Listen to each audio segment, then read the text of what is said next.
மொத்த குடும்பம் மாப்பிள மாதிரி ரெடியாகிற இந்த கல்யாணம் ராம்ராஜ் கல்யாணம். Vedanta Premium, Coimbator's best retirement township starting from 65 lakhs. Holidays nale adu namma GT Holidays da, South India's #1 travel brand. நிறைய பேர் வந்து தெரியாதவங்க என்ன சொல்லுவாங்க, நான் திருப்பதி பெருமாளை கும்பிடுறேன், திருச்செந்தூர் முருகனை கும்பிடுறேன்னு சொல்லுவாங்க. ஸோ அது வந்து கிடையாது. 5ஆம் இடம்ங்கிறது தான் உங்களோட குலதெய்வத்தை குறிக்கக்கூடிய ஸ்தானம். ஊரில் இருக்கக்கூடிய எல்லா தெய்வம், குலதெய்வம் இவங்கெல்லாம் வந்து பார்த்தீங்கன்னா இம்மீடியட்டாக உங்களுக்கு என்ன ப்ராப்ளம் இருக்கோ அதை சார்ட் அவுட் பண்ணக்கூடிய விஷயங்கள் தான். ஓகேவா? அப்போ தெரியலங்கும் போது என்ன ஆகும், உங்களால் ஒரு ப்ராப்ளமை ஈஸியாக சால்வ் பண்ண முடியாது. உங்களோட ஒரு ரிலேஷன்ஸோட சேர்ந்து வரும்போது தான் அந்த குலதெய்வம்ங்கிறத நம்ம வெளியில் கொண்டு வரது ரொம்ப ஈஸியாக இருக்கும். குலதெய்வம் வந்து வீட்டில் நமக்கு வந்து நடமாடுது அப்படிங்கிறதுக்கான அறிகுறிகள் ஏதாவது இருக்கா? நிச்சயமாக இருக்குங்க. குலதெய்வ சாநித்தியம் இல்லாத ஒரு வீடோ, தெய்வாம்சம் இல்லாத வீட்டுக்குள்ளேயே உள்ள நுழையும் போது அந்த ஸ்மெல்லுங்கிறது வந்து கண்டிப்பாக உங்களுக்கு மாறுபடும். எப்பயுமே ஒரு சாந்த ஸ்வரூபமாக இருக்கக்கூடிய தெய்வம்னு வச்சுக்கோங்களேன், அவங்களோட கோபம் உங்களுக்கு தெரிஞ்சதுன்னா அது உங்களுக்கு வந்து அவங்க எல்லோ கலர் ட்ரெஸ்ஸில் வருவாங்க. அப்போ எல்லோ கலர் ட்ரெஸ் அப்படிங்கிறது வந்து தெய்வ கோபத்தை வந்து நமக்கு காமிக்குது. அப்போ கேத்து இருக்கும்போது சூட்சமமான தெய்வங்கள் உங்களோட குலத்திலேயே வந்து அவங்க உதிச்சிருப்பாங்க, உதிச்சுட்டு அவங்க வந்து இறந்து போயிட்டுருப்பாங்க. அந்த மாதிரி இருக்கிறவங்கள தெய்வமாக வச்சு வழிபடக்கூடிய அமைப்பு இருக்குது அப்படின்னு சொல்லுவாங்க. குலதெய்வ வழிபாடு எந்த அளவுக்கு முக்கியம்? இப்போ குலதெய்வ வழிபாடு அப்படின்னு சொல்கிறோம். முதல்ல வந்து நம்ம இந்த ஜென்ரேஷனில் இப்போ வந்து நார்மலாக கோயிலுக்கு போகிறதே நிறைய பீப்புள் வந்து மிஸ் பண்ணுறாங்க. குலதெய்வம் அப்படிங்கிறது உங்களுடைய குலத்தை காக்கும் தெய்வம். ரொம்ப சிம்பிள் இல்லை? நம்ம வந்து எதை மறந்தாலுமே குலதெய்வத்தை மறக்கக்கூடாதுன்னு சொல்லி முன்னோர்கள் சொல்கிறாங்க. ஏன் அப்படின்னா, இப்போ ஒரு ப்ராப்ளம் வருதுன்னு வச்சுக்கோங்க, உங்கள் வீட்டில் வந்து உங்கள் கூட வந்து ஒரு 5 பேர் இருக்காங்க. ஃபஸ்ட்டு வந்து ரியாக்ட் பண்ணுறது யாராக இருப்பாங்க? நம்ம வீட்டில் இருக்கிறவங்க தான் ஆப்வியஸ்லி ரியாக்ட் பண்ணுவாங்க. அப்புறம் தான் வந்து அந்த ப்ராப்ளம் பெருசாகும்போது பக்கத்தில் இருக்கவங்க வந்து ஹெல்ப் பண்ணுவாங்க. அப்போ அந்த வீட்டில் இருக்க ஒரு பர்சன்ஸ் மாதிரி தான் உங்களோட குலதெய்வம். அப்போ நீங்கள் வந்து உங்களுக்கு ஒரு ப்ராப்ளம்னா ஃபஸ்ட்டு இம்மீடியட்டாக ரியாக்ட் ஆகிறது அப்படிங்கிறது உங்களோட குலதெய்வமாக தான் இருக்கும். ஸோ அதனால் குலதெய்வ வழிபாடு அப்படிங்கிறது ஒருத்தருக்குமே வந்து ரொம்ப அவசியம். நம்ம வந்து அந்த காலத்தில் வந்து பார்த்திங்கன்னா ஒரு நாட்டை விட்டு வெளியில் போகிறது அப்படிங்கிறது வந்து ஒரு குற்றமாக கருதப்பட்டுச்சு. ஒரு ராஜா வந்து வெளிநாட்டுக்கு வந்து அனுப்புகிறாங்க அப்படின்னா அது ஒரு இதாக இருந்தது. இந்த காலத்தில் அது ரொம்ப வந்து ஈஸியாக ஆயிடுச்சு. ஆனால் ஏன் அந்த மாதிரி ஆகுது அப்படின்னா, அவங்க குலதெய்வத்தை மறந்து சில பேர் வந்து அந்த குலதெய்வம், ஏன்னா அந்த உங்களோட ஜாதகத்தில் வந்து பார்க்கும்போது பூர்வீகம் ஸ்தானம் அப்படின்னு சொல்கிறது வந்து 5ஆம் இடம். அப்போ அந்த 5ஆம் இடத்தை அது ப்ராப்ளம் ஆகும்போது மட்டும்தான் குலதெய்வத்தை மறக்கிறாங்க. குலதெய்வம்ங்கிறது தெரியாமல் இருக்குது. குலதெய்வத்தை வச்சு பிரச்சனை வருது. ஸோ இப்படி தான் வந்து வருதே தவிர, முதல்ல வந்து குலதெய்வம் அப்படிங்கிறது வந்து உங்களுடைய குலத்தை காக்கும் தெய்வம். எல்லாருக்கும் அதை பற்றிய ஒரு ஞானம் வேணும். நிறைய பேர் வந்து தெரியாதவங்க என்ன சொல்லுவாங்க, நான் திருப்பதி பெருமாளை கும்பிடுறேன், திருச்செந்தூர் முருகனை கும்பிடுறேன்னு சொல்லுவாங்க. ஸோ அது வந்து கிடையாது. உண்மையிலே வந்து உங்களுடைய ஜாதகத்தில் பாரம்பரிய ஜோதிஷத்தில் வந்து பார்த்திங்கன்னா 5ஆம் இடம்ங்கிறது தான் உங்களோட குலதெய்வத்தை குறிக்கக்கூடிய ஸ்தானம். அப்போ அதில் என்ன கிரகங்கள் இருக்குது, அந்த எங்கே வந்து அந்த கிரகம் வந்து ரியாக்ட் ஆகுது, எங்கே பார்க்குறாங்க, இதெல்லாம் வச்சு தான் உங்களோட குலதெய்வத்தோட ஸ்வரூபத்துலேருந்து எந்த திசையில் இருக்குது எல்லாமே சொல்லலாம். இன்னும் வந்து பார்த்திங்கன்னா ஷார்ப்பாக நம்ம கேரளாலலாம் வந்து பார்த்திங்கன்னா பிரசன்னம்ங்கிற ஒரு முறை இருக்குது. அப்போ அந்த தேவ மங்கள பிரசன்னம்னு சொல்லுவாங்க. ஸோ அந்த பிரசன்னத்துலையுமே குலதெய்வத்தை பற்றிய ஒரு ஸ்வரூபம் எப்படி, குலதெய்வம் எப்படி இருக்கும், குலதெய்வம் வந்து அங்கெல்லாம் வந்து பார்த்திங்கன்னா 4ஆம் இடம்னு சொல்லக்கூடிய ஜாதகத்தில் இந்த பிரசன்னத்தில் வந்து 4ஆம் இடத்தை வைத்து குலதெய்வத்தை சொல்கிறாங்க. குலதெய்வமே தெரியாத, ஏன்னா இன்றைக்கி வாழ்க்கை ஓட்டத்தில் கிராமங்களில் இருந்து நகரங்களுக்கு வந்திருக்கோம், பல தலைமுறைகளாக நகரங்களில் வாழ்கிறோம். அப்படிங்கிறப்ப குலதெய்வமே தெரியாத வீடுகளில் இது என்ன மாதிரியான தாக்கத்தை ஏற்படுத்தும்? இப்போ குலதெய்வத்தையே தெரியல அப்படின்னு சொல்கிறக்கூடிய விஷயங்கள் நான் இப்போ சொல்லும்போது சொன்னேன் இல்லையா, குலதெய்வம் தெரில அப்படின்னா நான் முருகரை கும்பிட்றேன், நாங்கள் வந்து பெருமாளை கும்பிட்றோம் அப்படிங்கிற ஒரு விஷயங்கள் இருக்குது. ஸோ மூல தெய்வங்கள் தான் இவங்கெல்லாம். நம்ம முருகனாக இருக்கட்டும், பெருமாளாக இருக்கட்டும், மூல தெய்வங்கள். நம்ம என்ன சொல்கிறோம், ஒரு தாயை வந்து ஒரு நடமாடக்கூடிய ஒரு தெய்வம்னு சொல்கிறோம். ஏன் அப்படின்னா தெய்வம் வந்து இறங்கி வர முடியாது, தாய் தான் வந்து நமக்கு வந்து நிறைய விஷயங்கள். அதே மாதிரி தான் உங்களோட குலதெய்வமும். உங்களோட ஒரு ஊரில் இருக்கக்கூடிய எல்லா தெய்வம், குலதெய்வம் இவங்கெல்லாம் வந்து பார்த்திங்கன்னா இம்மீடியட்டாக உங்களுக்கு என்ன ப்ராப்ளம் இருக்கோ அதை சார்ட் அவுட் பண்ணக்கூடிய விஷயங்கள் தான். ஓகேவா? அப்போ தெரியலங்கும் போது என்ன ஆகும், உங்களால் ஒரு ப்ராப்ளமை ஈஸியாக சால்வ் பண்ண முடியாது. இதுதான் விஷயம். ஒரு சின்ன விஷயத்துக்கு கூட நம்ம டிப்ரெஸ் ஆகுறது, ரொம்ப ஃபீல் பண்ணுறது, நமக்கு யாருமே ஹெல்ப் பண்ணவே ஆள் இல்லை, இது எங்கே ஆகும்னு தெரியுங்களா? உங்களோட குலதெய்வம் வந்து உங்களுக்கு தெரியலன்னா கிட்டத்தட்ட உங்கள் பங்காளி வகைரால், அதாவது ஒரு அண்ணன் தம்பிமார்களா, ஒரு அக்கா தங்கச்சியாக இருக்கிறவங்க அந்த ரிலேஷன்ஷிப்பில் ப்ராப்ளம் இருக்கும். உங்களுக்கு குலதெய்வம் தெரியலன்னு சொல்கிறவங்கள்ட்ட பாருங்களேன், இந்த ப்ராப்ளம் கண்டிப்பாக இருக்கும். அவங்களால வந்து இந்த ப்ராப்ளமை வந்து சார்ட் அவுட் பண்ண முடியாதது காரணம் அவங்களுக்கு குலதெய்வம் தெரிலங்கிற ஒரு மேஜரான ஒரு இஷ்யூ தான். ஏன் இது தெரிஞ்சவங்க எப்படி இருப்பாங்க மேடம் நீங்கள் கேட்கலாம். இது தெரிஞ்சவங்க அந்த குடும்பத்தோட ஒன்றா சேர்ந்து எல்லாரும் குலதெய்வத்துக்கு போய் பொங்கல் வச்சு வழிபாடு பண்ணுவாங்க. அப்போ தெரியலன்னு சொல்கிறவங்க இந்த மாதிரி பங்காளி சண்டை இருக்கும், ஒரு ஃப்ரெண்ட்ஷிப்பாக அவங்கக்கிட்ட இருக்க முடியாது, அவங்கக்கிட்ட ஒரு டிஸ்டன்ஸ் மெயின்டைன் பண்ணுவாங்க, கோர்ட்டு வழக்கு வம்பு இதெல்லாம் ப்ராப்ளம் வந்து அவங்களோட ஃபேஸ் ஆகிட்டே இருக்கும். ஸோ அதுதான் வந்து மேஜராக அந்த குலதெய்வம் தெரியாதவங்களா இருக்கும். அவங்களுக்கு வந்து நம்ம என்ன சொல்லலாம், அவங்களோட ஜாதகத்தை வச்சுமே வந்து குலதெய்வத்தை கண்டுபிடிக்கலாம். அதே போல் பிரசன்ன முறைகளை வைத்தும் கண்டுபிடிக்கலாம். இதுக்கு முக்கியமாக தேவை அவங்க வந்து மோரோவர் ஒரு ஃபேமிலி சர்க்கம்ஸ்டன்சஸாக ஒரு இத்தனை தலைமுறையாக இருக்காங்க, இந்த ஏரியாவில் இருந்து வந்திருக்காங்க அப்படிலாம் தெரிஞ்சுக்கிட்டு ஒரு அட்லீஸ்ட் ஒரு 3 அண்ணன் தம்பியாவது வரணும், எங்களுக்கு வந்து கண்டுபிடிச்சு கொடுங்கன்னு சொல்லும்போது மட்டும்தான் அது ரொம்ப ஈஸியாக நம்மளால் ஃபைண்ட் அவுட் பண்ண முடியும். எங்கள் ஃபேமிலியில் யாருமே இல்லைங்க, நாங்கள் மட்டும்தான் இருக்கோம் அப்படின்னாலும் கண்டுபிடிச்சு சொல்லலாம். பட் வந்து உங்களோட ஒரு ரிலேஷன்ஸோடு சேர்ந்து வரும்போது தான் அந்த குலதெய்வம்ங்கிறத நம்ம வெளியில் கொண்டு வரது ரொம்ப ஈஸியாக இருக்கும். குலதெய்வம் வந்து வீட்டில் நமக்கு வந்து நடமாடுது அப்படிங்கிறதுக்கான அறிகுறிகள் ஏதாவது இருக்கா? நிச்சயமாக இருக்குங்க. இப்போது குலதெய்வம் வீட்டில் வரத்துக்கு உண்டான அறிகுறி அதுக்கு அந்த அளவுக்கு உங்கள் ஜாதகம் ரொம்ப உயர்ந்ததாக இருக்கணும். ஏன்னா அந்த ஒரு பரம்பரையில் நம்ம வந்து குலதெய்வத்தை வரிசையாக ஃபாலோ பண்ணிட்டு வரணும், ரொம்ப கும்பிட்டுட்டு வரணும். குலதெய்வத்துக்கு நீங்கள் வந்து முக்கியமாக ஒரு விஷயம் இருக்குது. நம்ம எல்லாம் என்ன பண்ணுவோம், குலதெய்வத்தை வந்து ஒரு நாளில் போய் விசிட் பண்ணுவோம். அந்த நாளுங்கிறத வந்து நம்ம எப்படி எடுக்கணும் அப்படிங்கிறதுமே சாஸ்திரத்தில் சொல்லப்பட்டிருக்கு. இப்போ உதாரணத்துக்கு நீங்கள் இன்றைக்கி போகிறீங்கன்னா அடுத்த வருஷம் இதே நாளில் போகணும். இடையில போகலாம் வரலாம், ஆனால் அந்த நாள் இந்த வருஷம் போகிறோம் அடுத்த வருஷம் போகிறோங்கிற அந்த நாள் இருக்குது பார்த்தீங்களா, அது ரொம்ப ரொம்ப இம்பார்ட்டண்ட்டு. அந்த மாதிரி வழிபட்டு வரக்கூடிய சில பேரோட குடும்பத்தில் கண்டிப்பாக குலதெய்வத்தோட ஒரு இது வந்து இருக்கும். எப்படின்னா அந்த குலதெய்வம் வரக்கூடிய ஒரு அறிகுறிகளை வந்து நம்மளால் உணர முடியும். எப்படி உணர முடியும்?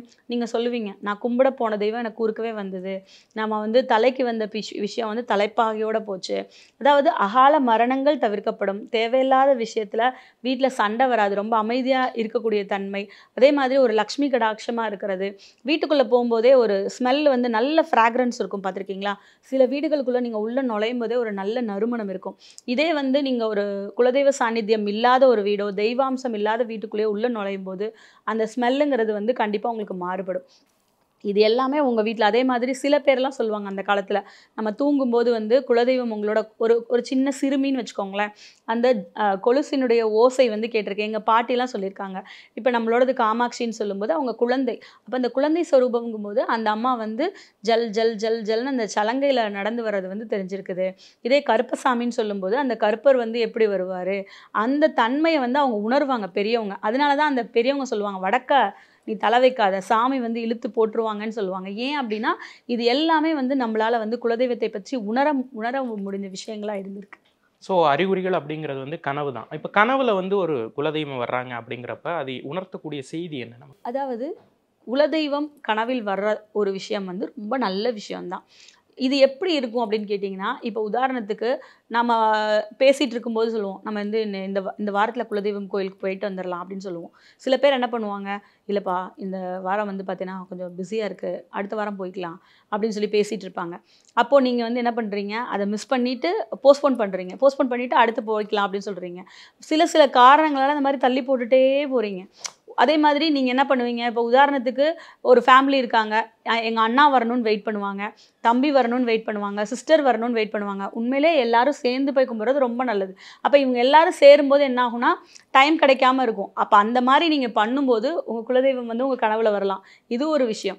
இது என்னென்னா உங்களை வந்து வர சொல்கிறாங்க, ஏதாவது ஒரு ஆபத்தை வந்து இருக்கும், நீ வந்து உனக்கு ஒரு பிரச்சனை வரப்போது, நீங்கள் வந்தனா அதை சால்வ் பண்ணி தருவேன்றதுக்கும் கூட இருக்கலாம். ஒன்று அது என்ன மாதிரியான அவங்க கொண்டு வர்ற விஷயங்கள். இப்போ உதாரணத்துக்கு அவங்க எப்பயுமே ஒரு சாந்த ஸ்வரூபமாக இருக்கக்கூடிய தெய்வம்னு வச்சுக்கோங்களேன், அவங்களோட கோபம் உங்களுக்கு தெரிஞ்சதுன்னா அது உங்களுக்கு வந்து அவங்க எல்லோ கலர் ட்ரெஸ்ஸில் வருவாங்க.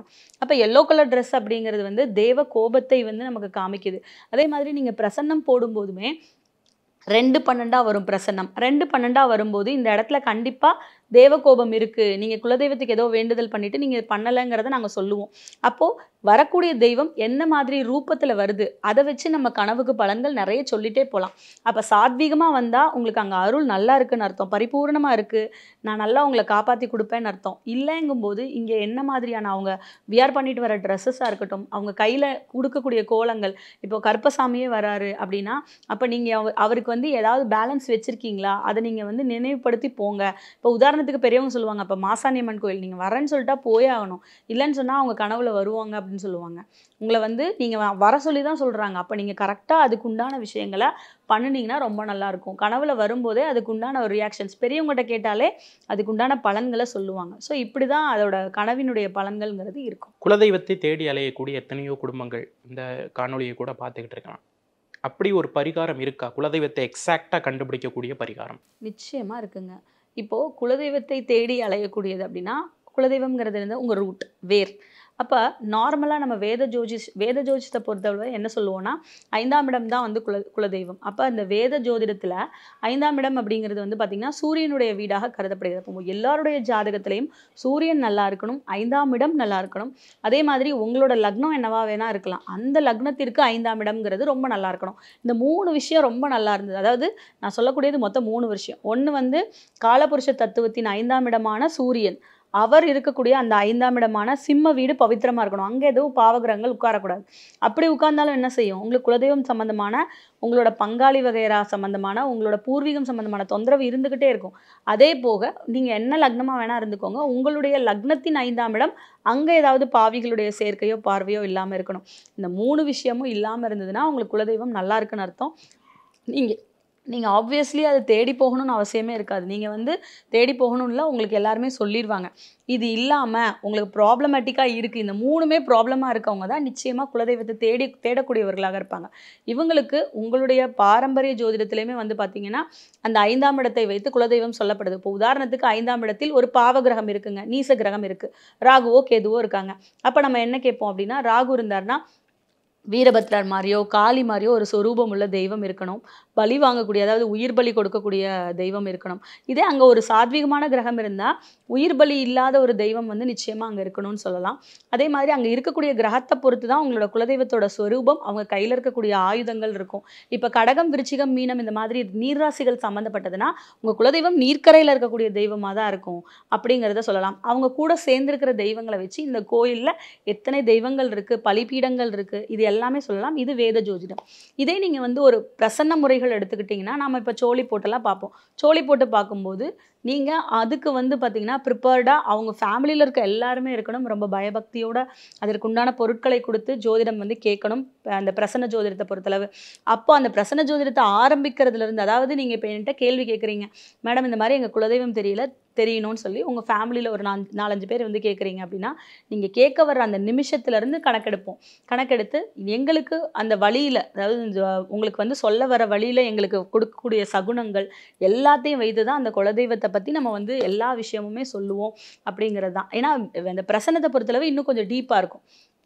ரொம்ப எக்ஸாக்டாக 4ஆம் இடத்தை வைத்து இப்படி தான் இருக்கும் குலதெய்வம், அவங்களோட சொரூபம். இப்போ இதுக்கு ஒரு எக்ஸாம்பிளாக சொல்லணும்னா, நாங்கள் படிக்கும்போது எங்களுடைய ஆசிரியர் வந்து ஒருத்தருக்கு குலதெய்வ சொரூபத்தை பற்றி சொல்லும்போது, அவருக்கு வந்து ஒரு கூரை இல்லாத தெய்வம் வந்து இருக்குது, அங்கே ஒரு சூட்சுமமான வழிபாடுகள் இருக்குது. ஏன் அந்த இடம் வந்து விருச்சிகம் சம்மந்தப்பட்டது, கேத்து இருந்தார். அப்போ கேத்து இருக்கும்போது சூட்சுமமான தெய்வங்கள் உங்களோட குலத்திலேயே வந்து அவங்க உதிச்சுட்டு அவங்க வந்து இறந்து போயிட்டிருப்பாங்க. அந்த மாதிரி இருக்கிறவங்கள தெய்வமாக வச்சு வழிபடக்கூடிய அமைப்பு இருக்குது அப்படின்னு சொல்லி. இதே அங்கே கேத்து இருக்கும்போது இன்னொரு விஷயம் சொல்லலாம், என்ன தெரியுங்களா, நீங்கள் வந்து ஒரு இடத்துல உங்கள் கோயில் இருந்திருக்கும், அந்த இடத்துல இருந்து திருப்பி வந்து நீங்கள் மாறி வேறு இடத்துல மண் வந்து எடுத்து வைப்பாங்க தெரியுங்களா. இப்போ நீங்கள் ரொம்ப டிஸ்டன்ஸாக இருக்குன்னு சொல்லிட்டு என்ன பண்ணுவாங்க, அங்கே உத்தரவு கேட்டு வேற ஒரு இடத்துல கட்டுவாங்க. இப்படி இருந்துதான்னு கேட்டால் 100% ஆமாங்கிறாங்க.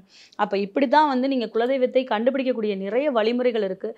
நிச்சயமாக அதை கண்டுபிடிச்சு எல்லாருமே வந்து அவங்க குலதெய்வத்தை வந்து வழிபடணும். குலதெய்வம் சார்ந்து நிறைய விஷயங்கள் எங்களோட பகிர்ந்துக்கிட்டீங்க, ரொம்ப நன்றி. நன்றி.